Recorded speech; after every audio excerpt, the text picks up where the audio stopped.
네, 할 말 많은 남자들과 더 할 말 많은 박지희가 함께 들려주는 대한민국 정치사와 역사 그리고 문화의 비하인드 스토리. 다른 어떤 곳에서도 들을 수 없었던 본격 정치 버라이어티. 아나운서와 개그맨과 정치인의 수다쇼 팟캐스트 악의정 시즌3 지금 시작합니다. 네. 날씨가 좋네요 오늘. 네. 오늘 날씨가 지난주 덥고 습했던 게 다 사라졌어요. 지금.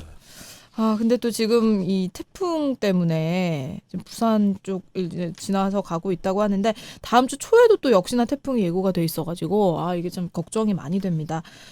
참 비가 주구장창 내리다가 덥다가 또 태풍이 오고 좀 날씨가 왜 이러는지 모르겠네요. 2020년 왜 이러는 거예요? 그러니까요. 도대체가 코로나부터 시작해서 무슨 살 수가 없어. 네, 그래서 이게 참 일교차도 갑자기 커진다 이런 얘기도 있고 해서 이제 정말 가을이 되는 건가 싶은데 2020년은 코로나와 싸우고 네, 비와 싸우고 하다가 다 가고 있는 그런 느낌입니다. 네.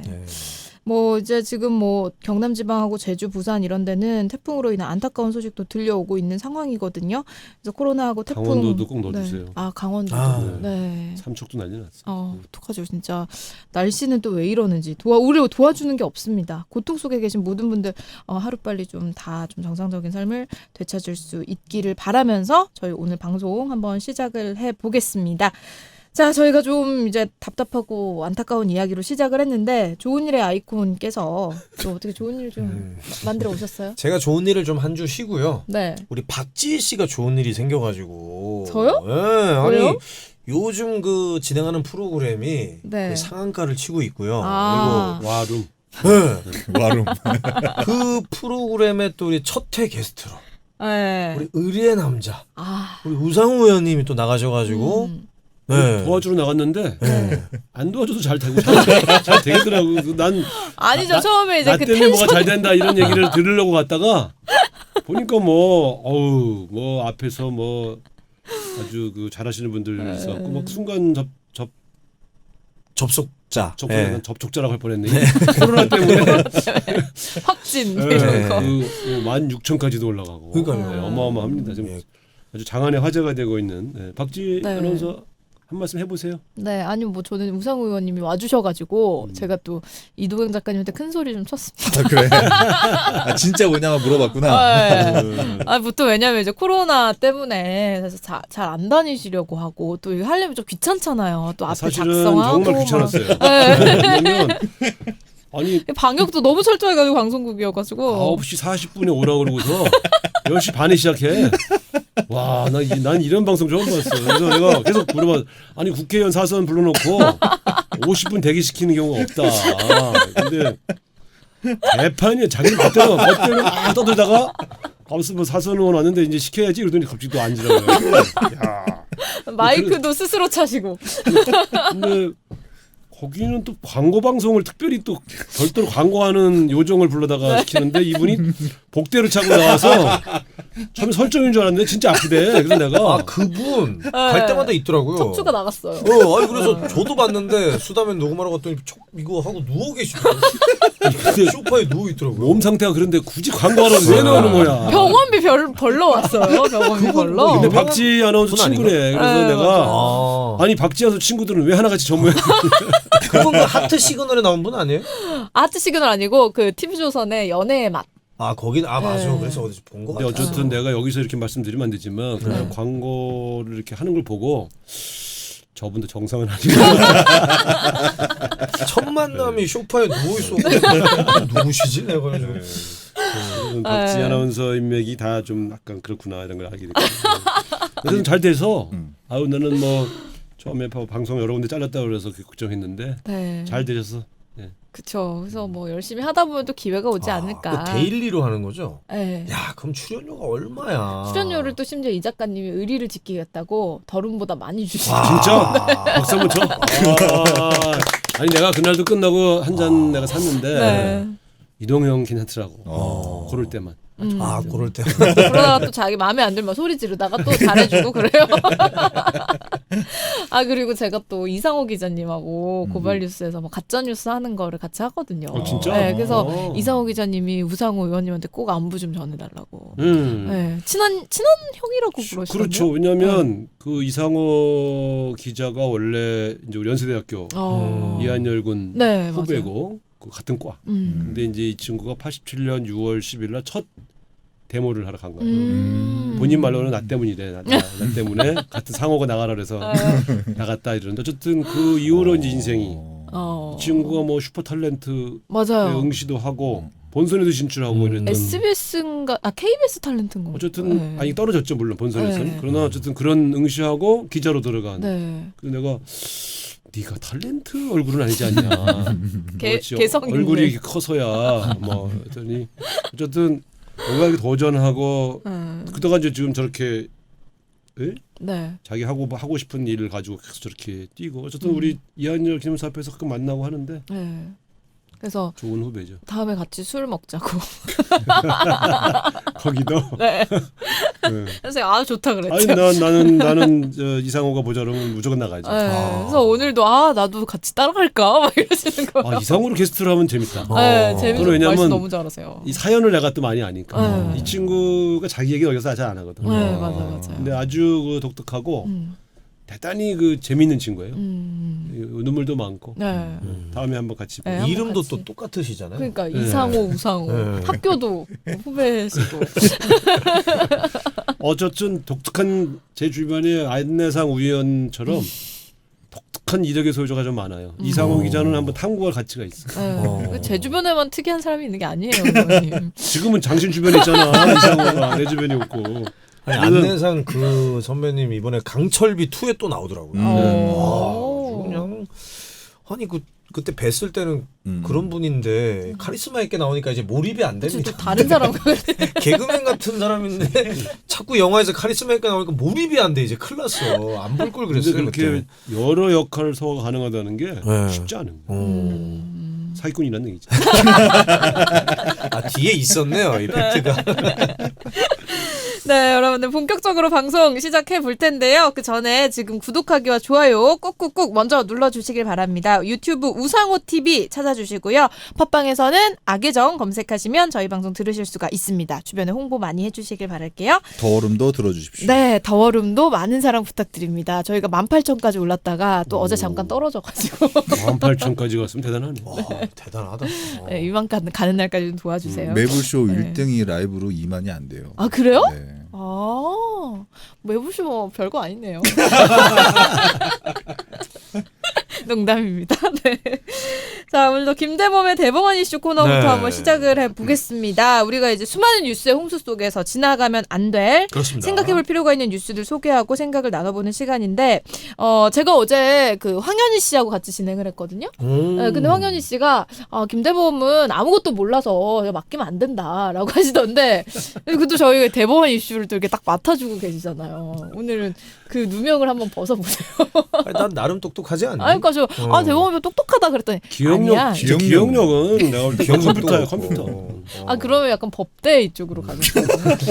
당신이 의대. 주식 마이너스 80%였을 때 나는 2배였다고. 당신이 산 종목 그거 똑같은 걸로. 저거도 지금 이제 플러스 10%입니다. 네. 다음이요? 자, 그러면은 대범한 이슈 들어갑니다. 네, 오늘은 좀 좋은 소식이라고 표현을 할 수 있을 것 같아요. 네, 왜냐하면 저도 이제 99년에 군대를 입대를 했고 또 우리 우상호 의원님도 현역으로 갔다 왔죠. 83년도. 네, 정치인으로 굉장히 드물게 군대를 갔다 오셨어요. 네. 아니 무슨 소리 하고 있는 거야 지금? 안 가신 분들이 너무 많던데요? 다 사정들이 있겠지. 사정이 있나요? 몇 분 안 가셨더라고요. 뭐 익숙한 이름들이. 근데 어쨌든 이 군대 소식인데요. 이거는 꼭 좀 소개를 해드리고 싶었어요. 이 국방부 발표에 따르면은 2025년 이제 5년 남았습니다. 병장 월급이 96만 원까지 오른다고 하네요. 제가 그 병장 때 14,000원 받았거든요. 제가 2등병 때 9,800원. 의원님은 얼마 받으셨나요? 내가 병장 때 4,000원. 월급이요? 월급. 아니 무슨 우리가 무슨 돈 벌러가 군대를? 아니 그래도 인당인 줄 알았지? 네. 월급입니다. 월급. 한 달에 한 번 나오는 월급. 그럼 뭐예요 그걸로? 할 게 없지. 그걸로 PX 가서 빵 사 먹고. 빵 한 2개 사 먹으면 끝나요. 월급 나오는 날 다 써. 근데 대신 이제 담배 피우는 친구들은 별도로 담배가 지급되고. 그렇죠. 그다음에 예. 뭐 군대에서 옷 주지, 밥 주지 뭐. 그러니까 실제로 우리 때는 군것질을 거의 못했으니까 네. 초코파이 하나 사 먹으면 끝이었어요. 우리 때 군대 좋았어요. 밥 나오지, 옷 나오지, 또 거기서 못 나오지 뭐 좋았습니다. 예. 개그라고 하신 거예요? 이 개그를 제가 옛날에 아프리카 TV 할 때 쳤거든요. 근데 SNS에 누가 이거를 똑같이 그 글로 써가지고 좋아요를 많이 받았더라고요. 괜찮았어. 네, 원조 접니다. 왜냐면 저 이거 많이 봤거든요. 아, 그래요? SNS. 내가 원조야. 아. 2015년에 제일 처음 했어요. 근데 그걸 SNS에서 누가 그대로 글로 적어서 자기가 한다냥 그렇게 하더라고. 그 인정. 인정. 진짜. 네. 지금 이제 군대 이제 이 얼굴 많이 올려준다 그러면 걱정하시는 분이 많아요. 네. 그거 포퓰리즘 아니냐 이런 얘기를 하는데 실제로 그 군 생활하면서 이게 말하자면 청춘을 예. 상당한 기회를 박탈당하잖아요. 그래서 이거에 하나는 생활 그 안에서 생활도 좀 충족하게 해주되 일정하게 좀 돈을 모아서 제대해서 이 사회생활에 적응하는 기간에 어떤 일정한 그 자금으로 쓸 수 있도록 하는 그런 건데 우리 아들 둘 한 명은 해병대 갔다고 한 명은 이제 그 25사단에서 근무했는데 네. 실제 돈을 모아서 나오더라고. 그러니까 아니 근데 그래도 너무 적어요 사실 이게. 이것도 아직 96만 원이 된다고 그렇죠. 해도 너무 이런 적어. 시선, 야. 적지는 않아요. 왜냐하면 난 적은 일단 이런 또 아까 생각을 말했지만 실제로 먹고 자고 이런 것들 비용 입는 게 비용이 다 대주기 때문에 근데 그거 해달라고 해서 해주는 게 아니고 끌고 가서 해주는 거잖아요. 끌고 간 거 아니고요. 그- 입대할 때 다 자기들이 자기 발로 들어갔어요. 뭐 저는 가는 친구들 보면 너무 너무 이게 마음이 아파가지고. 갔다 항상. 왔어. 아니, 나도. 진짜. 어쨌든 그래서 그리고 이제 좀 이제 병력 자원을 계속 줄여나가잖아요. 지금 이제 어차피 인구가 줄기 때문에 그래서 사실은 국방 개혁의 큰 과제는 그 직업 군인들은 아예 부사관 그러니까 중사 상사 시스템으로 군부대를 바꾸고 이 병사들은 일종의 지원병 시스템이 가는 거예요 앞으로 계속. 그러니까 우리가 흔히 말하면 뭐 공군 예. 이런 데 가면 실제로 비행기 몰고 전투하고 뭐 이런 사람들은 다 장교하고 부사관들이고 현역병들이 하는 일은 주로 행정, 지원, 군수 보급 이런 거 하거든. 그런 식으로 군 시스템을 바꾸기 때문에 이 정도 국방 자원이 확 줍니다. 이제 인구의 감소 때문에. 그래서 충분히 감당할 능력이 된다. 너무 걱정하지 마시고. 그래서 어쨌든 20 몇 개월을 나라를 위해서 고생하는데 그 안에서 쫄쫄 굶고 헐복 살게 해서는 안 되겠다는 것 하나. 두 번째는 나올 때 좀 저축을 해서 사회에 적응하는데 좀 그 저축한 돈들 좀 쓰였으면 좋겠다. 뭐 이렇게 생각하시면 될 것 같아요. 그리고 또 뭐 좋은 소식을 말씀드리자면은 예비군 동원훈련 보상금도 지금 한 4만 2천 원 정도 나오거든요. 아 그래요? 네. 그 하루 종일 가가지고 그러니까 훈련. 동원훈련은 2박 3일, 3박 4일 이렇게 갔다 와야 됩니다. 네. 근데 저는 이제 김대중 대통령이 70년대에도 사실 이 공약을 내걸었었는데 네네네. 저는 장기적으로는 예비군 제도 폐지해야 된다고 생각합니다. 사실 아무 쓸모 없어요. 아니 사실 예비군 훈련 받아본 사람들은 알아. 네. 그 자다 옵니다. 그 훈련이 사실. 무슨 네. 의미가 아무 그러니까 보면 없어요. 네. 사실은 이 과거에 이 소위 말하면 상시 전역할 수 있는 예비 인력이 매우 중요해. 전쟁 나면. 근데 지금처럼 현대전에 전부 미사일과 무슨 첨단 장비로 전쟁하는 나라에서 지금 가정생활 하고 있는 사람들이 전쟁 나면 그 사람들을 진짜 전쟁터로 보내자. 저는 오히려 그 사람들이 가족을 지키는 게 훨씬 더 현명한 방법이지. 사실은 저는 이렇게 우리가 그런 얘기하면 또 야 너의 안보관이 어쩌냐 뭐 이러는데 사실 제가 볼 때는 남북 관계 빨리 평화 정착 시킨 다음에 예비군제 폐지하는 것이 훨씬 효용적이고 거기에 들어가는 돈들 물론 이런 얘기하면 예비군 중대장 하시는 분들은 내 직장 그러면 다른 이러겠지만 장기적으로는 예비군제도 폐지를 가져가야 된다. 왜냐면 정말 쓸모없는 교육과 쓸모없는 제도예요. 제가 자다 왔어요, 저도. 근데 어쨌든 마저 얘기하자면 2025년에는 이 보상금이 9만 원에서 12만 원 정도로 또 오른대요. 예비군들에게 주던. 동원 예비군만 그랬잖아요. 예, 동원 예비군. 동원 예비군 가면 그 좋은 또 문화가 저 때 뭐 만 얼마 받았나 그러면은 네네. 그 저희를 통솔해줬던 후배 네. 주고 오죠. 네. 주고 와요. 걷어서. 근데 12만 원 주면 안 줄 것 같아요. 어떻게 줘? 아니, 그렇죠. 만 원씩 걷지. 10만 원 아, 가져. 그래? 만 원씩 걷어서 주면 되는구나. 저희 때는 그냥 받은 거 바로 다 줬거든요. 야, 고생했으니까 너 이거 해라. 근데 12만 원을 받으면 예비군 가고 싶어질 것 같아요. 네. 정말 어떻게 12만 원이면 진짜 갈만하지. 그러니까 동원 예비군 제도도 가능하면 자기가 근무하던 부대로 동원되면 좋겠어. 그러면 그건 추억도 되고, 네, 추억도 되고. 또 현역 군과 네. 사회인과의 교류도 되고. 네네네. 전혀 다른 부대로 보내니까 재미도 없더라고. 네, 저도 뭐 되게 낯설고 막, 네, 그렇더라고요. 그리고 마지막으로 또 전해드릴 소식이 이거는 조금 충격을 받았어요. 약간 군대 꼰대로서 청소하고 제초 작업을 이제 민간 업체에 맡길 계획이라고 하네요. 군대에서 사실 작업할 때가 제일 싫었잖아요. 작업을 정말 많이 하는데 아, 저도 그 뉴스를 보고 마음의 충격을 받았어. 저도 꼰대인가 봐요. 진짜 이거는 충격받았어요. 월급이 오는 건 반가웠는데 그 정도 나이 돼야 그런 소리를 해야지. 안 가도 안 간 사람이 지금 99년 군번이어서 저도 사실은 군대 있을 때 제일 싫은 게 그런 작업에 네, 도움되는 맞습니다. 거긴 한데 그래도 좀 뭐, 물론 미군 부대는 일찍이 네. 한국 군무원들이 다 해주는데 아. 그렇긴 해요. 그런데 군대가 이게 무슨 할 말은 내가 더 하면 꼰대 될까 봐. 근데 이게 내무반까지 청소를 해주는 건가요? 그 야. 범위가 어느 정도까지 되는 건지. 아, 내무반은 아니고. 내무반은 아니고 그건 진짜 솔직히 자기가 해야 된다. 내무반은 아니고 네. 경례 아. 제초 작업이랑 이런 거. 그다음에 사실 우리 지금 제초병이라고 있잖아요. 네. 근데 그것 좀 없애고 어. 이제 용역을 준다는 거지. 그 전에는 그러면 군인들이 다 했죠. 해야지. 아, 그럼요. 자기 군부- 방만 한 게 아니고. 군부대뿐만 에이. 아니라 군부대 아유. 바깥에 진입로도 다 청소해. 다해. 그 부대 그래서 말도 안 되는 보직이 있어요. 작업병이라고 소위 부르는데 걔는 매일 그냥 잔디만 깎는 거야. 잡초만 뽑고. 정원사처럼. 네. 그리고 화장실 관리병 이런 말도 안 되는 게 있었어요. 이러다가는 옛날에는. 취사병도 없어지고 전부 이제 요리사들이 들어오고. 아 그런다 그러더라고요. 그러네. 야, 내가 취사병 출신이어서 되게 그 뉴스를 보고 기분이 묘하더라고요. 네, 왜냐하면 저는 사실 취사병을 하면서 그래도 아 군대에서 요리를 배워갖고 가는구나 이런 또 이점은 있었는데 이제 요리를 하다가 군입대하는 병사들이 그 부분은 좀 아쉽지 않을까라는 생각도 좀 했어요. 아니 근데 그런 청소나 뭐 제초 작업 이런 거는 당연히 민간에 맡기는 게 당연한 거 아니에요? 군대를 진짜 안 아무도 가셔 모르구나. 안 가셔. 아 근데 그게 아 근데 우리나라 군인이 대체 몇 가지 일하는 거예요? 가서. 아니 그러면 전쟁 나면 네. 그 외부에서 청소하고 제초하신 분들 다 데려가요? 그러니까 저도 그게 걱정이 되는 거예요. 전쟁 났을 때 청소를 하나요? 해야지.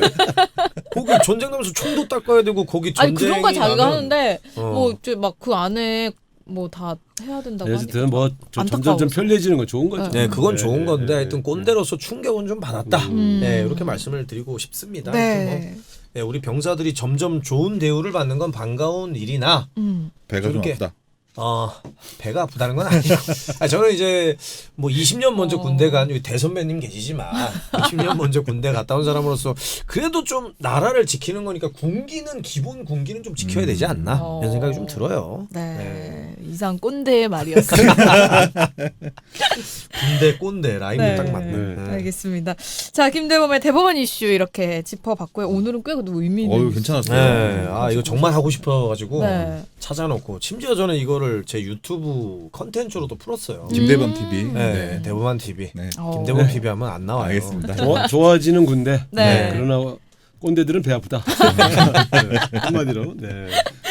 네, 그럼 저희 본격적인 정치 이슈로 한번 들어가 보겠습니다. 자, 새로운 대표가 탄생을 했습니다.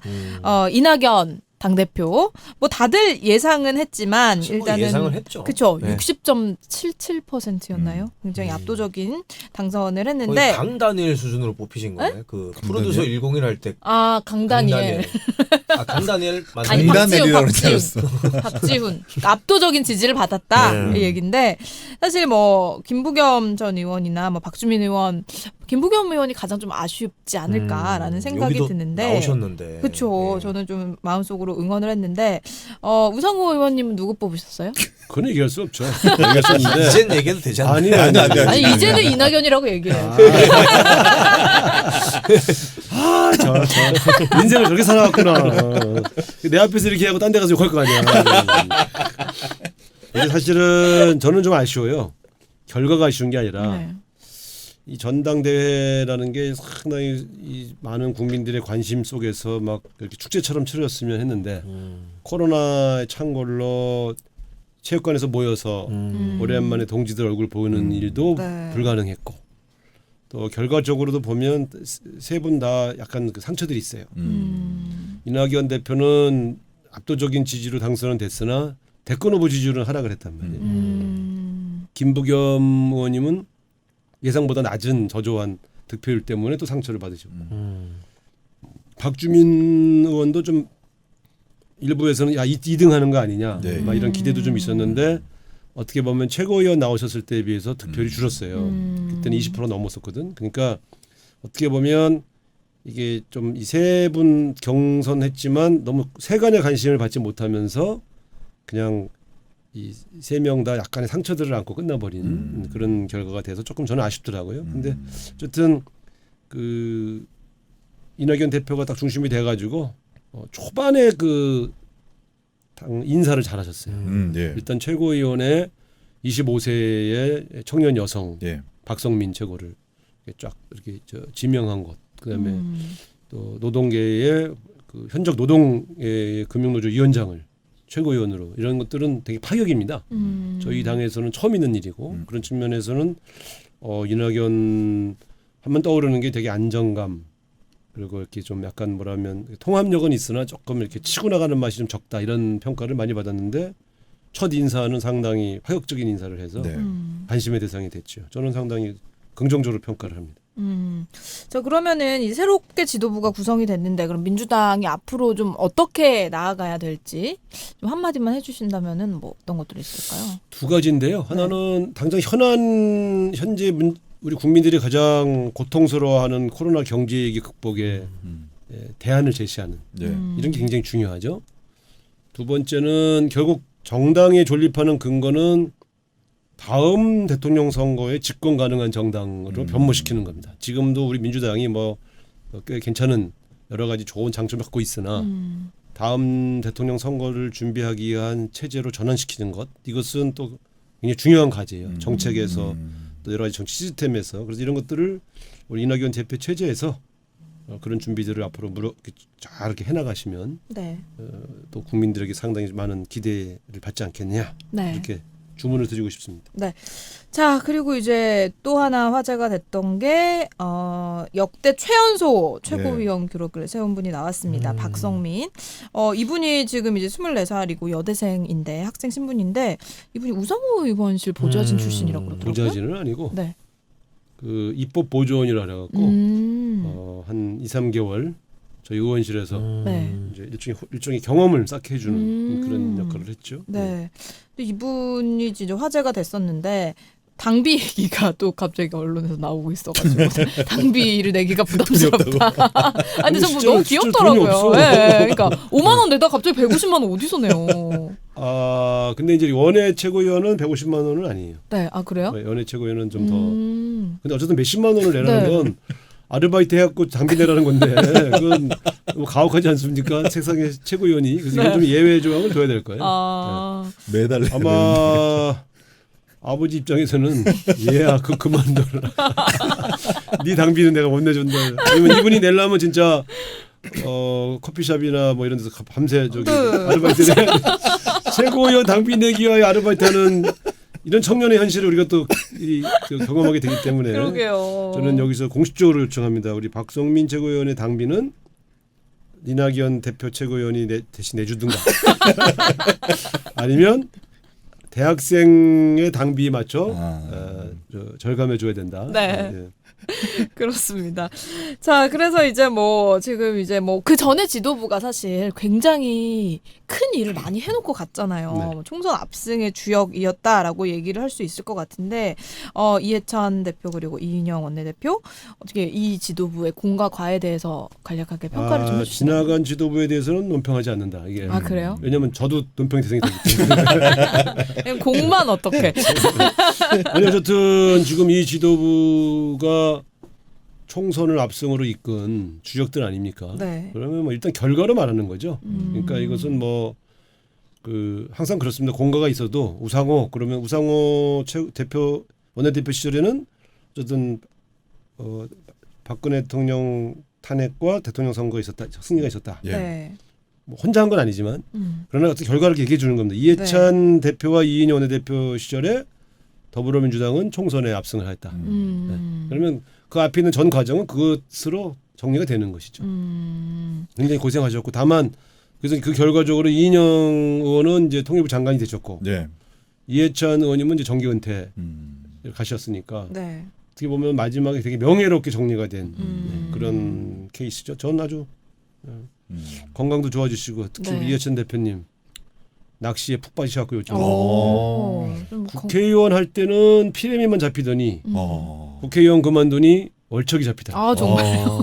이 어록을 남기시고 가셨습니다. 좀 이제 유유자적하시면서. 진짜 세종시에 네. 집으로 가셔가지고 어. 너무 즐거워하셔요. 건강- 건강도 많이 좋아지셨고 네. 그손 떨리고 코 예. 흘리고 뭐 이런 네. 고문후유증 예. 네. 그게 싹 사라졌어요. 아. 근데 그래서 정치를 그만두면 건강해지는구나. 아, 그렇습니다. 자, 그리고 지금 이제 그 이낙연 당대표로 이제 당선이 되고 나니까 언론들이 하나같이 그러면은 이제 상임위원장 재배분하는 거냐, 상임위 예. 다시 논의하는 거냐 이렇게 기사를 쏟아내고 있는데. 김종인 그 국민의힘 이름도 바뀌었으니까 네. 거기 비대위원장께서 그 요청을 하셨죠. 네. 예, 줘야죠. 근데 법사위를 달라고 하잖아요. 네, 그러면 못 주죠. 이게 되게 쉬운 이야기예요. 어. 그러니까 만약에 법사위원장 문제에 대해서 이제 마무리를 지어주면 양보할 수 있죠. 아. 근데 법사위원장 문제를 더 달라고 그러면 더 논의할 가치가 없는 일. 그럼 전반기 2년, 후반기 2년 나눠서 하자라는 얘기도 택도 나오는 것 소리고요. 같은데. 왜냐면 그건 그때의 원내대표들이 논의할 얘기를 지금 후임자의 이 권한을 미리 뺏을 수가 없어요. 그건 지금 우리 김태년 원내대표 권한이 아니에요. 네. 그런 약속을 한다 한들 지켜질 리도 없고 지켜지지 않는 약속을 하면 됩니까 여당이? 그러니까 그거는 그때의 원내대표가 서로 상의하도록 하면 될 문제죠. 그렇습니다. 그래서 이낙연 대표 같은 경우에도 뭐 상임위 재배분에 대해서는 아예 할 일도 많은데 시간 낭비할 수 없다 이런 입장을 밝히셨더라고요. 저는 뭐 협치 차원에서 보면 네. 법사위원장을 제외한 원래 그쪽에 주기로 주호영 원내대표와 우리 김태년 원내대표가 사인했던 네. 사인하지만 합의했던 네. 네. 가합이라고 합시다. 어쨌든 가합의했던 내용은 전 지켜지는 게 맞다고 봐요. 그런데 그걸 넘어서서 법사위원장 내놔라 뭐 이렇게 나오면 그냥 한 석도 줄 필요가 없어요. 이거는 뭐 아니면 도예요. 좀 법사위를 포기할 때도 된 것 같은데 끝까지 포기를 안 하시네요. 이게 저기 헛된 명분에 집착하면 어. 정치가 한 발짝도 앞으로 못 나가는 게 네. 바로 저런 겁니다. 결국은 7석의 상임위원장만 날렸잖아요. 네. 왜 그런 바보 같은 짓을 하는지. 근데 지금도 이제 그것만은 가져가지 않겠다. 그것만 가져갈 수는 없다라는 입장인 거죠. 그럼 여전히. 네. 참 그러니까 그 이제 명분에 집착하는 거예요. 쉽지 않을 것 마치 같네요. 구한말 막 이상한 명분에 집착해서 나라 망하게 했던 거랑 비슷한 태도. 뭐 이렇게 비교하면 너무 똑같진 않은데 네. 태도로 보면 이게 막 지는 것 같은 거예요. 막. 근데 사실은 굽히는 것 그거는 같은. 저는 그렇게 보지 않습니다. 아. 어차피 여당이 법사위원장 양보할 리도 없고 네. 그러면 7석의 상임위원장을 가져갈 거냐 말 거냐의 문제인데 그걸 가져가는 게 마치 굽히는 것 같은 느낌이 드는 모양인데 그 절대 그 지는 게 아니에요. 그렇습니다. 그러나 뭐 그 우리가 먼저 뭐 가져가라고 구걸할 일은 네, 아니죠. 예, 예. 네. 근데 이제 이분들이 좀 새롭게 태어나기 위해서 이제 김종인 비대위 거의 당명이 교체가 됐습니다. 국민의힘. 일단 이 이름에 대해서는 어떻게 생각을 하시는지 궁금해요. 참 제가 이 여러 가지 장명의 여러 가지 그 정당 당명의 장명학이라는 게 있어요. 아 진짜요? 그럼요. 오. 있는데 그 저는 이건 실패한 장명이라고 봐요. 제가 야당이어서 폄하하는 게 아니고 네.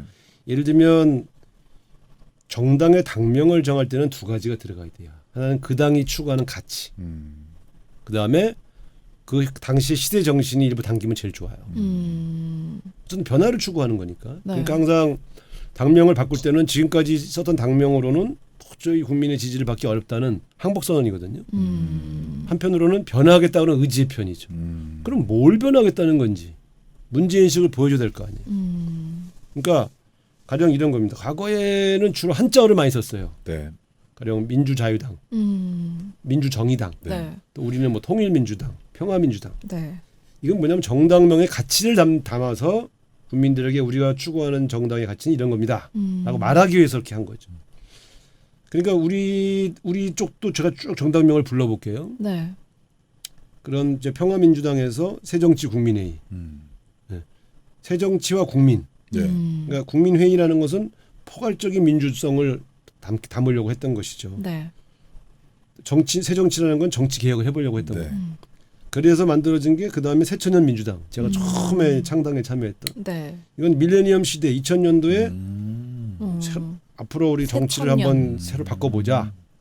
그리고 이제 여기다 민주당을 다시 넣은 거죠. 네. 우리가 추구하는 것은 데모크라트, 그러니까 민주주의.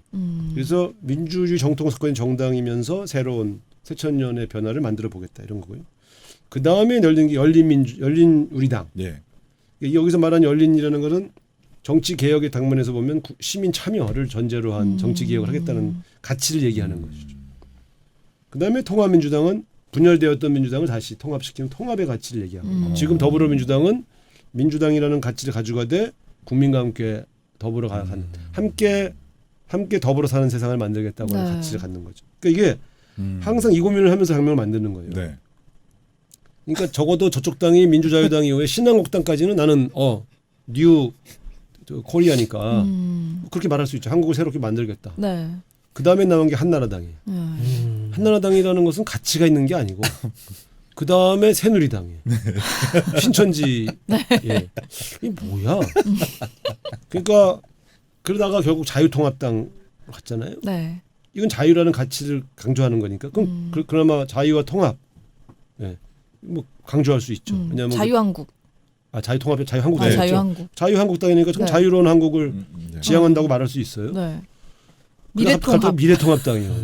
이건 근본이 없는 거예요. 미래통합이 뭐야? 그러니까 이게 제가 볼 때는 그러니까 적어도 보수당이 자기의 가치를 자유와 민주주의라고 하는 가치를 계속 주장하잖아요. 그러면 자기 이름에 자유와 민주주의를 넣던가. 근데 우리가 민주당이라는 이름을 쓰니까 민주당이라는 이름을 못 쓰면 적어도 외국에 있는 많은 보수 정당 이름처럼 공화당을 쓰든가. 외국은 되게 보수 정당이 공화당을 쓰거나 자유당을 써요. 네. 자유공화당 뭐 이렇게.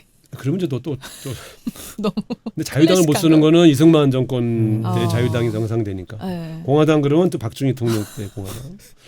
그래서 당명의 장명학에서 가치를 자꾸 빼요. 그러니까 왜냐하면 특정 가치를 주장하면 현재 분열되어 있는 보수를 통합시키기 어렵다는 정략적 판단을 하는 거예요. 자신이 없는 건 자신의 가치에 대해서.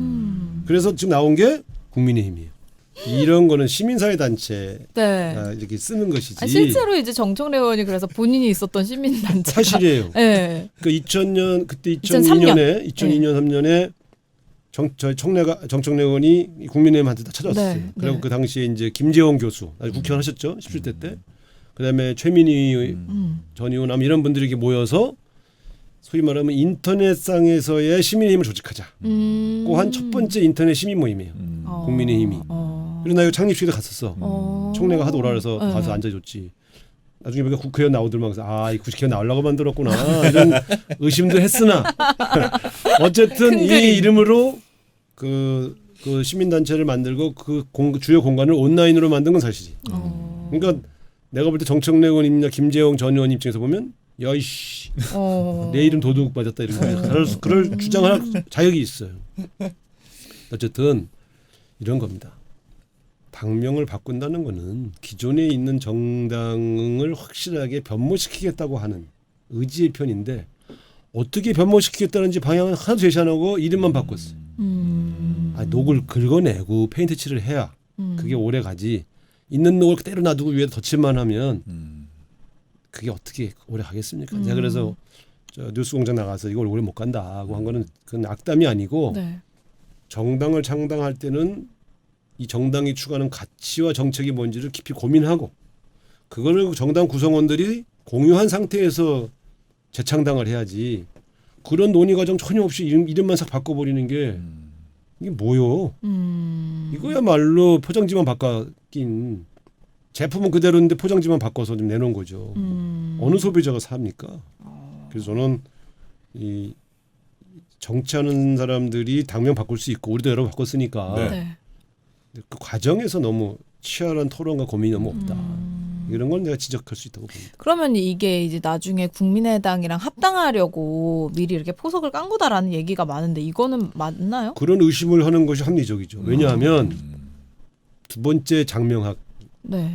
할 때 비슷한 이름이 기존에 있거나 과거에 있었는데 안 적었거나 네. 현재 있으면 안 써요. 이 이름을 지을 때 틀림없이 그 구성원들이 모여서 상의했을 거예요. 국민의당이 있는데 괜찮을까요? 라고 틀림없이 문제 제기를 안 했다면 그거는 바보들이죠. 그럴 때 뭐 어차피 통합할 텐데 비슷하게 갑시다. 라는 이야기가 나왔겠죠. 왜냐하면 이름이 비슷하면요. 4글자 중에 3글자가 비슷한데 네. 그렇게 장명하는 경우가 없습니다. 왜냐하면 차별화하는 것이 정당 이름의 네. 목표인데 비슷한 이름의 정당이 있는데 그 비슷한 이름의 정당이 있다는 걸 몰랐을 리도 없고 알면서 이렇게 갔다는 건 국민의힘과 국민의당을 유사하게 가져가도 나쁘지 않다라고 하는 판단을 틀림없이 했다. 네. 그렇지 않았으면 바보들이 정한 거다. 이렇게. 너무 대놓고 러브콜을 하는 게 아닌가 안철수에게. 근데 이제 김종인 대표는 버럭 화를 냈죠.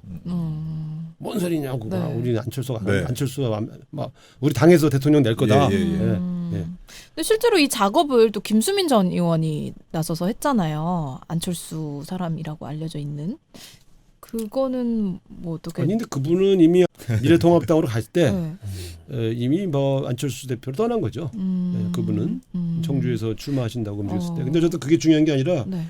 지금 제가 말한 두 번째 장명학 이름이 같거나 유사한 게 있으면 절대 안 쓴다는 걸 어긴 거예요. 그런 면에서는 그 안에 국민의당과 이름이 비슷하지만 써도 다 괜찮다라는 판단의 근거는 무엇이겠느냐.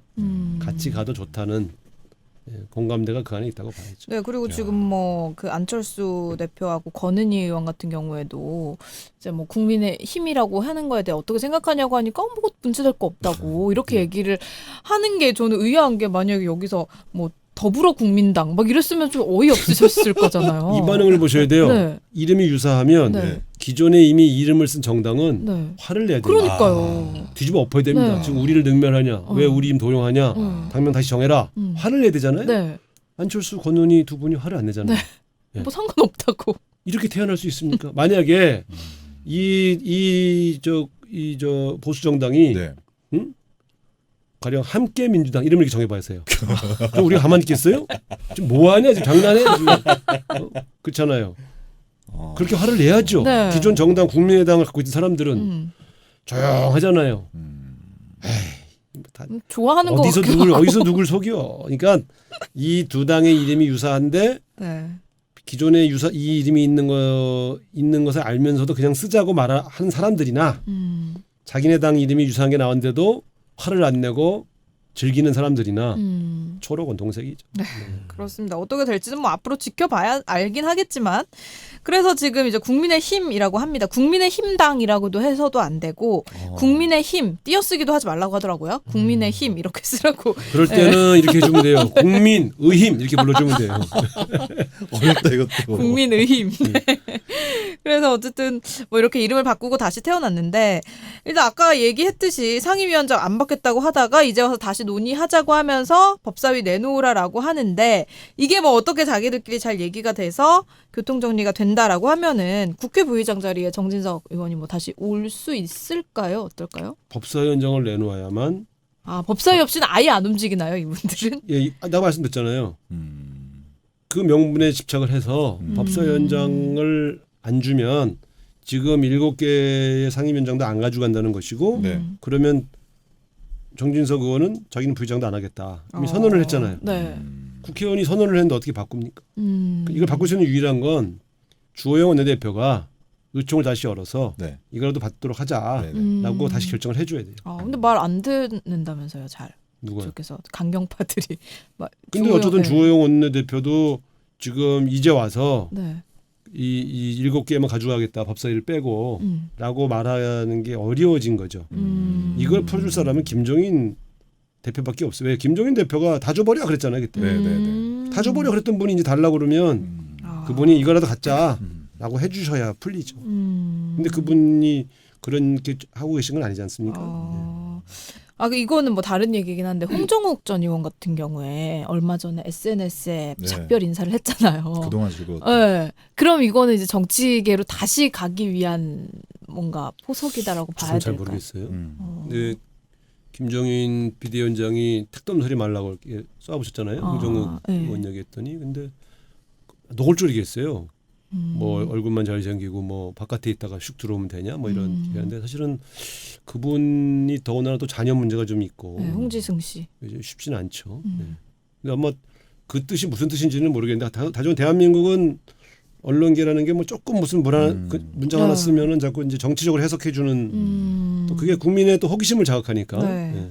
뭐 우리 아직은 저 뭐 김대범 거기만도 한번 써봐요 SNS에 그동안 즐거웠다. 그럼 뭐 아니, 어떻게 해석될까 그러면? 사과 영상을 올리셨더라고요. 대범한 TV에. 요새 그 유튜브에서 사과하는 게 유행이더라고요. 네? 왜? 뭐 하도 뭐 뒷광고 이런 거 해서 그래서 다들 머리 풀고 막 이러고 네. 나오고.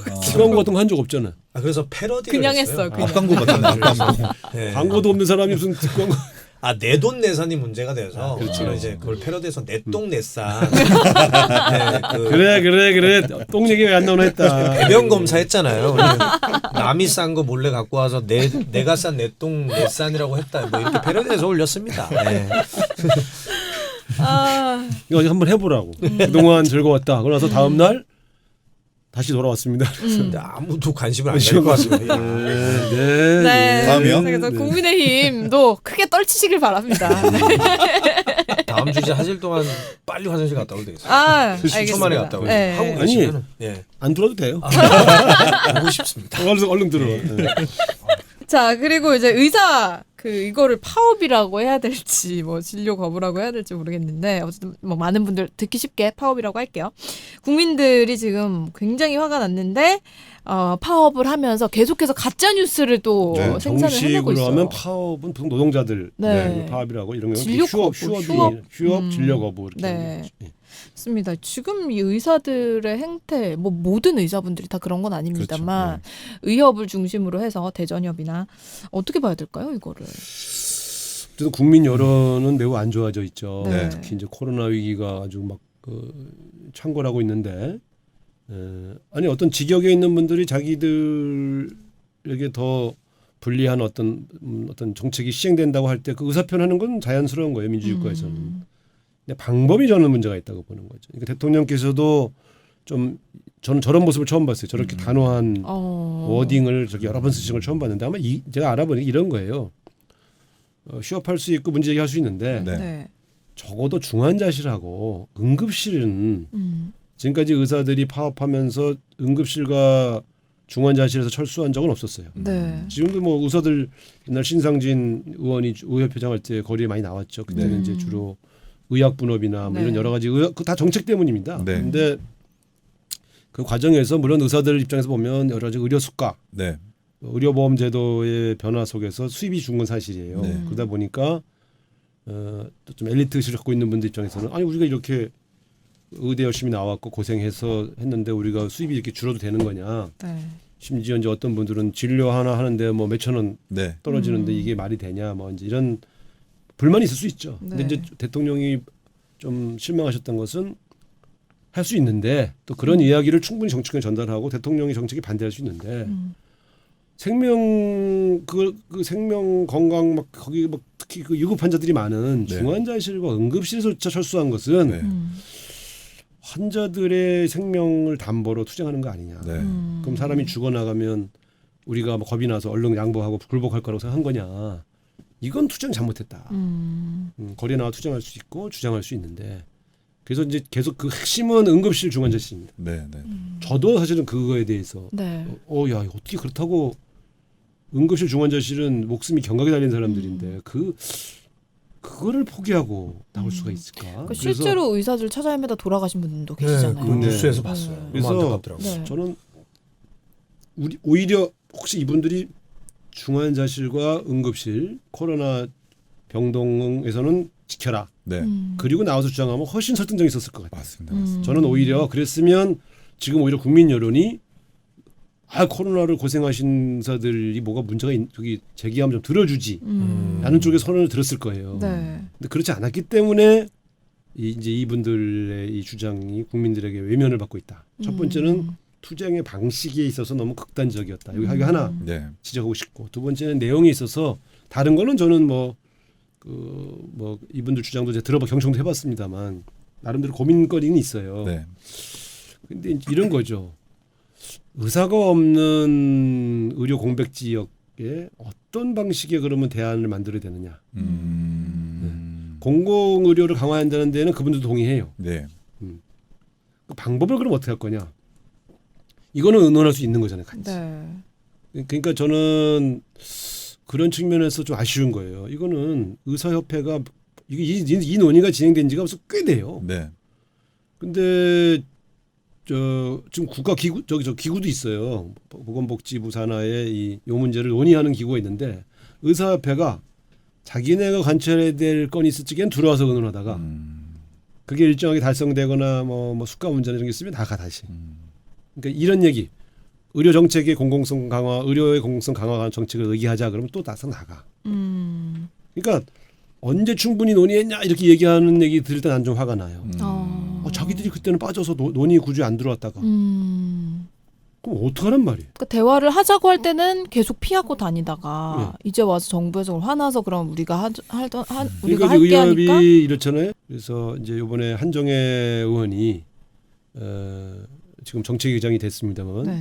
해당 상임위원장을 맡아서 원점에서 다시 얘기하자. 다만 국가 정책에서 필요한 것이 무엇이다라고 하는 것에 대해서는 너희도 동의하지 않냐. 그러면 국회가 다 법을 만들고 하는 거기 때문에 국회가 중재할 테니 국회를 믿고 우리가 국회 내 특위를 만들 테니 이 의료 파업을 좀 풀고 현장으로 복귀해 달라. 이렇게 호소를 했죠.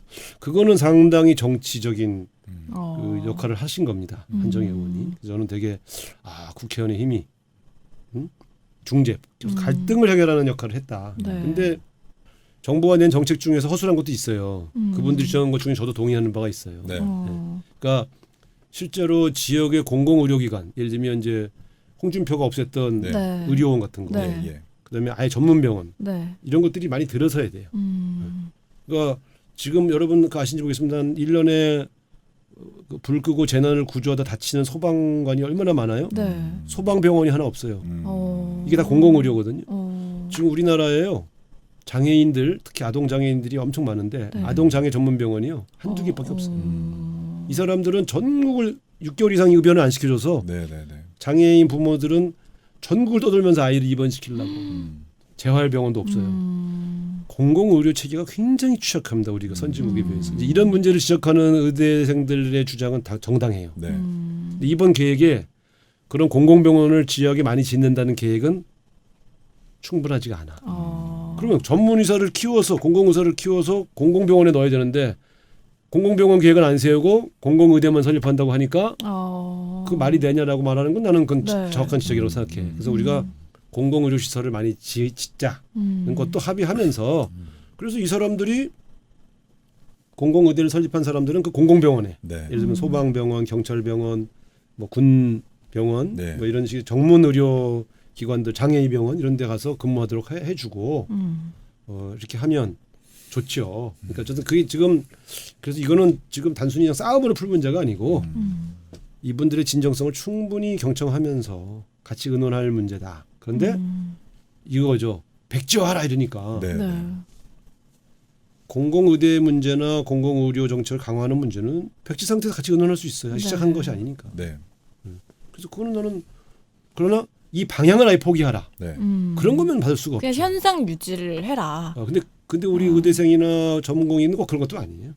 그러니까 저는 그래서 지금은 대화할 수 있다고. 그러니까 사실 박근혜 정권 때는 또 의대 정원 늘리는 것도 뭐 700명까지 늘리기로 얘기하고. 이정현 의원이 대표 발의했잖아요. 네. 근데 거기 주호영 의원도 찬성했어요. 네. 다 찬성했어요. 다. 제가 근데 다 봤잖아요.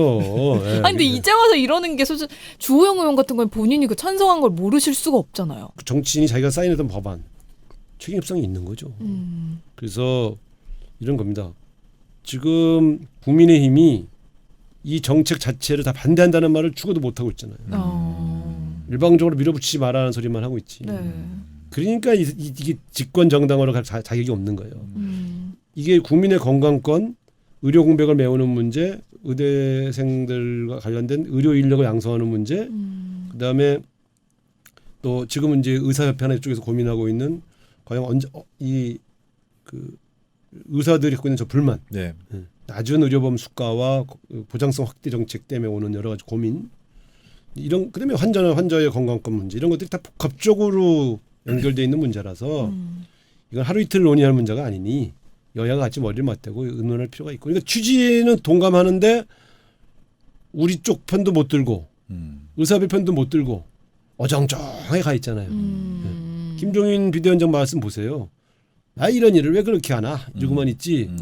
이 정책을 뭐 저 의대생 입장에서 백지화하라 이런 말은 하는 의원은 없어요. 네. 야당 의원 중에서. 그래서 그건 왜냐하면 그렇게 얘기한 순간 네. 힘들죠 다음 주는.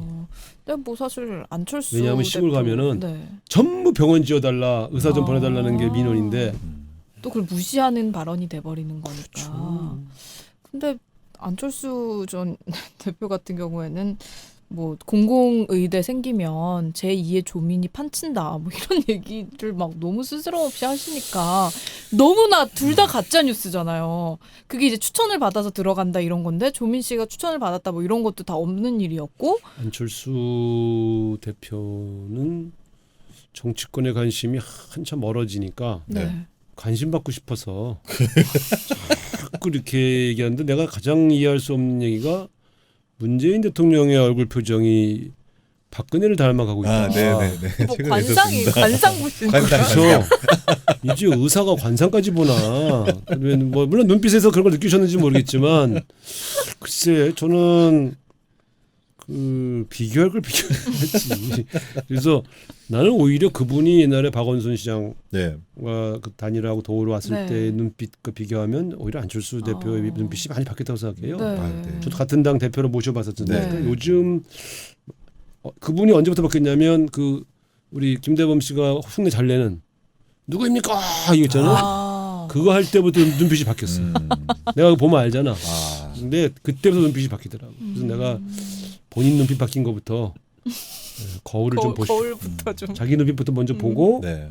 대통령 눈빛을 품평해 줬으면 좋겠다. 음. 그래서 안철수 대표 얘기는 그냥 짧게 합시다. 네. 어이가 없어서. 거론해야지. 네. 김종인 비대위원장도 안철수 얘기만 하면 버럭화를 내는 그렇죠, 그렇죠. 마당에 네. 아니 그 너무 어이없는 그런 가짜 뉴스들이 막 판을 치니까 그 대전협에서 대북에 뭐 북한의 의사 강제로 파견하려고 한다 이러니까 또 조선일보에서는 의사들을 우리나라 의사들 아오지 탄광으로 보내려고 하는 이런 식으로 막 기사를 쓰니까. 근데 난 진짜 이럴 때는 내가 좀 심한 말을 하게 되겠네. X라고 했는데 내가 원래 이런 말 잘 안 하잖아요. 점잖은 사람인데 이 사실은 과거에 주요 큰 병원들이나 네. 또 의사 단체들이요 남북 관계가 좋아지면 인도적 차원에서 북한에 그러니까 병원을 지어주고 네. 의약품을 공급하고 그쪽에 우리 선진 의료 기술을 저 파견해서 낙후한 북한의 의료 수준을 높이는 역할을 인도적 차원에서 하겠다. 네. 여러 번 발표했어요. 그런 것을 받침하는 그 법안을 우리 신현영 의원이 그야말로 의료인 출신이니까 네. 준비한 거 아닙니까? 네. 근데 그게 무슨 의무적으로 보내고 이런 게 아니고 그러니까 어째서 나는 참 보면서 이거는 정권을 달리해서 정권이 어느 정권이 들어와도 늘 고민하고 추진했던 북한의 의료 시설과 의료 수준이 취약한 건 다 아는 거 아닙니까? 의약품 부족 현상. 그래서 그거를 선진국인 대한민국이 네. 인도적 차원에서 특히 아이들 아동병원이나 네. 이런 뭐 도와주고 싶죠 하는 의료단체도 엄청 많아요. 네. 이건 사실 내가 자기가 대통령 눈빛이 어쩌니 무슨 간호사 의사를 이간질을 했다느니 북한의 의사를 강제로 보내니 이런 게요. 정말 이게 한마디로 말하면 참 택도 없는 소리들을. 그래서 나는 보면서 그냥 네티즌 선언에서 막 그런 의혹을 네. 퍼나르는 거는 뭐 그냥 평범한 국민들이 이렇게 한다고 쳐도 어떻게 국회의원들이 그런 소리를 함부로 옮기고 퍼담고 하느냐 이거야. 네. 내가 볼 때는 좀 수준들이 그 상대방을 공격하기 위하여 너무 저열한 방법을 쓰는 것을 부끄러워하지 않는 이런 정치인들이 늘어나서 안 된다. 네. 다시 말하면 하면 안 된다. 진짜 원래 이런 말 잘 안 하는데 아우 처음으로 욕을 하셨습니다. 뉴스공장에서는 할 수가 없어서 여기서라도 어쨌든 그리고 마지막으로 이제 그 의사 국가시험이 일주일이 연기가 됐거든요. 나라에서 일주일 연기를 해줬는데 다음 주에 사람들이 시험을 보러 올까요? 어떨까요? 이거는 이제 이렇게 보시면 돼요. 일주일 연기한 배경은 이제 의료계의 원로들하고 또 대학의 이제 교수님들이시잖아요. 네. 그러니까 이런 건 있어요. 대학의 교수님들이나 이제 의료계 오래 종사하셨던 분들은 자기 제자들이 정말 시험도 못 치고 그래서 1년 유급하면 네. 심각해요. 그리고 이제 혹시 전공의들 그 파업했다고 그래서 바로 고발하고 이런 건 거기서 약간 이제 이 양반들은 우리가 보호해야 되겠다. 이런 생각이 든 거죠. 네. 그러니까 저는 이제 우리 보건복지부가 그런 분들의 건의를 받아들인 거예요. 우리 목적이 현재 의료 현장을 정상화하는 게 목표지 누구를 처벌하는 게 목적이 아니잖아요. 네. 근데 저도 사실은 그 생각은 했어요. 그때 하루 만에 바로 고발하길래 네. 그리고 고발했더니 하고 보니까 거기 또 실제 진료한 사람들이 있잖아요. 네. 서류상으로는 파업했지만 이 저 책임감 때문에 그런 회사도 많습니다. 고발한 저 네. 10명 중에 4명이 사실 수술을 했어요. 어. 그러니까 이게 탁상 행정인 거야. 고발할 때 네. 가서 보고서 서류만 보고 고발하는 게 있어. 네. 조사를 좀 해보고. 그러니까 너무 빨리 고발한 것은 제가 봐도 좀 몰인정해 보여요. 대통령이 화를 내니까 부처가 너무 너무 빨리 움직였어. 그래서 나는 그걸 보면서 그 몇 번 호소하고 몇 번 설득하다가 정 복귀 안 할 때, 뭐 위험용으로 한번 할 수는 있지만 네. 복귀 명령 내렸다고 바로 다음날 고발하는 거는 난 좀 과했다고 봐. 그래서 그 어떤 일이라는 게 좀 정무적 판단도 좀 해야 돼요. 그래서 나는 뭐 왜냐면 나도 그런 현장 투장을 많이 해봤으니까 그래서 이 조금 그분들로 하여금 현장에 있는 분들을 설득할 시간을 드린 거고요. 일주일 정도 안에 저는 반드시 복귀하신다고 보고 네. 두 가지죠. 하나는 그래서 우리 의료 인력 키우자고 하면서 네. 지금 있는 그 의사 고시 볼 친구들을 다시 시험을 못 보게 하면 되겠습니까? 그렇죠. 그래서 그거는 사실 국가가 네. 모든 거를 법적으로만 다 완벽하게 할 수는 없어요. 그러니까 뭐 댓글들 보면 다 죽여라 뭐 다 뭐 이러는데 네. 그거는 또 그렇게 현명한 방법은 아니에요. 그래서 제가 볼 땐 일주일 연기해놓고 설득 좀 하고 최대한 그분들의 걱정을 덜어하는 방법으로 국회가 중재를 하고 그렇게 해서 서로 윤인하게 하고 네. 일단 시험은 치게 해줘야지. 어떻게 아니 여러분 자녀 중에 친구 중에 누가 지금 의사고시 볼 친구 있는데 지금 거기에 동의해서 친구들하고 함께 시험 안 보기로 했다고 그래서 진짜 시험을 못 보게 해서 1년 유급시키면 그 정말 그 한 사람의 인생이 참 인생이 걸린 문제잖아요. 저 사실 평생을 이것만 해온 친구들인데 사실. 그래서 저는 네. 그거는 좀 뭐 더 연기해도 의사 시험은 보게 해줘야지. 이게 법을 지키는 문제와 또 한편으로 나라가 그런 것들을 생각해서 이 사람들의 인생을 생각해서 또 관용을 베푸는 문제는 같이 가져가도 돼요. 그래서 이제 조금 과한 측면이 있어서 좀 서운한데 저는 예. 이 친구들이 너무 과하다 이런 생각을 갖고 있는데 어쨌든 정부와 국회의 진정성을 믿고 지금 충분히 의견이 전달됐으니까 그러니까 그걸 충분히 믿고 빨리 지금 이제 하고 있는 파업을 중단하고 현장으로 복귀하고 그러면 이제 국회에서 우리가 지금 여러분이 걱정하는 그분들이 걱정하는 것은 우리가 덜어주되 더 중요한 게 있어요. 네. 의사들의 권리보다 더 중요한 건 네. 국민들 환자들의 권리도 중요한 거예요. 우리는 그게 더 중요하다고 보는 거예요. 그러니까 의사가 수입이 줄어들고 이게 더 자신들의 기술권이 더 약화된다고 하는 두려움 충분히 이해해요. 그러나 소외적 의료 소외 지역의 국민들 이분들의 의료 건강권을 어떻게 지킬 거냐 하는 국가의 고민은 더 중요한 거예요. 이거는 놓칠 수 없어요. 뭘 선택해야 되느냐? 두 개 중에 하나를 선택할 수는 없죠. 같이 해야 돼. 네. 그러나 더 고민하는 건 의료 소외 지역에 있는 분들이 맨날 서울의 대학병원에 오기 위해 3개월, 4개월씩 맞습니다. 대기하면서 오르락내리락 하는 게 예. 과연 이게 올바른 겁니까? 그래서 지방에도 좋은 병원을 짓고 네. 네? 여러 가지 공공성이 있는 의료 시설과 의료 인력을 지금요 지방병원이요 의사들 월급 더 줘요 서울의 네. 대학병원. 네, 훨씬 많이 아닙니다. 주죠. 근데 안 가잖아요. 네. 사실 좀 덜 받고 그냥 서울에서 근데 그분들이 편하게 뭐냐면 살겠다 이거죠. 지방에서 근무하는 의사 처우를 계산하라는 거예요. 네. 그 이미 두 처우는 배를 이미- 더 받는데 네. 그래도 안 내려가시는 분들이 연봉 5억이라고 들었는데. 처우 계산한다고 그래서 네. 내려가시냐고요. 그러니까 할 수 없이 이렇게 강제성을 둔 지역에 10년 이상 근무해서 지역 의료를 책임져야 한다는 그런 옵션을 거는 거잖아요. 그러니까 하도 안 가니까. 네. 그러니까 어쩔 수가 없잖아요. 근데 또 그 의료 환경이라 그럴까요? 그런 뭐 것들이 좀 너무 열악하고 병원 자체도 좀 허름하고 이러니까 일하기가 좀 불편하다라는. 아니 그래서 얘기도 그게 있더라고요. 바로 나는 그렇게 예. 주장하시는 의사들의 네. 주장은 귀 기울여야 된다. 그래서 이번 계획에서 더 강화할 건 지역별로 거점 병원들을 지금 대학병원 규모는 아니다 할지라도 적어도 그에 준하는 수준의 대형 병원들 시설이 좋은 병원의 공공의료 시설을 네. 주요 지역에다가 지어야 돼요. 음. 사실은 지금 공공의료원 지역 의료원이라는 것도 시설이 열악해요. 네. 보건소 가보세요.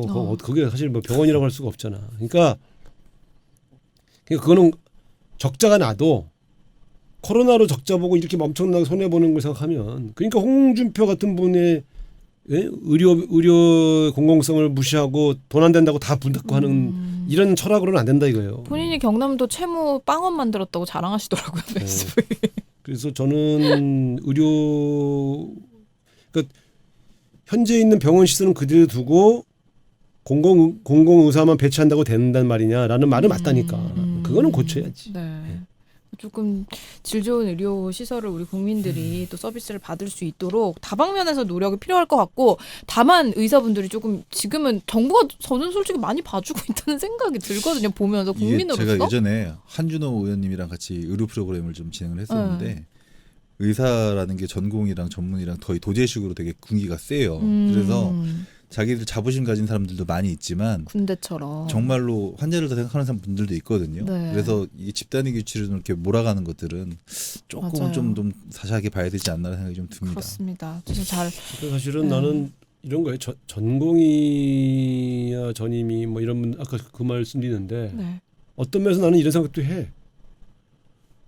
어떤 병원에서 일어나고 있는 의료 환경의 열악함은 사실은 전공의들이 병원을 상대로 싸워야 되는데 병원을 상대로는 못 싸우잖아요. 네. 도제식으로 돼서 네. 불이익이 오니까. 그러니까 정부를 향해서 그 모든 문제의 핵심은 정부 정책이다. 네.